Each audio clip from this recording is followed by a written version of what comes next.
Tous les collèges et lycées de France unis dans la même peine et dans le même recueillement. 3 jours après la mort de Dominique Bernard, ce professeur poignardé à Arras par un ancien élève radicalisé. Ce lundi était donc une journée d'hommage, et cela 3 ans, jour pour jour, après l'assassinat de Samuel Paty.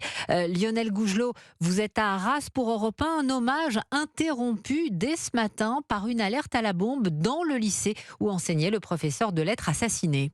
Oui, effectivement, une alerte à la bombe qui a véritablement gâché la matinée d'échange et de dialogue prévue ici au lycée Gambetta. D'ailleurs, c'est au moment où certains attendaient d'être reçus par la cellule d'écoute psychologique qu'ordre a été donné d'évacuer l'établissement.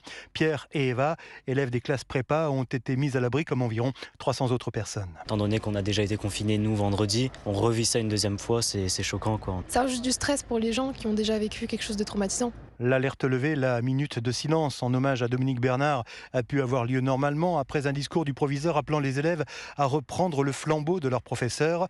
Le tout dans une atmosphère particulièrement lourde, selon Martin Dousseau, enseignant en philosophie. Un long moment de silence, beaucoup d'élèves en larmes, beaucoup de professeurs aussi totalement anéantis. Mais on se reconstruit, on reste debout. La meilleure réponse que nous puissions apporter, c'est une forme de résistance intérieure d'une certaine manière. Résister à la peur également, même si dans tous les témoignages, y compris des élèves, s'exprime aussi un vrai besoin de sécurité. Moi, ma mère, elle est enseignante aussi, et j'ai un peu peur pour elle quand même. Je vois ce qui se passe et tout, je me dis, maintenant personne va vouloir devenir prof ou quoi, alors que c'est super important pour l'éducation et tout. Ce soir, le maire d'Arras propose que le lycée Gambetta soit rebaptisé du nom de Dominique Bernard.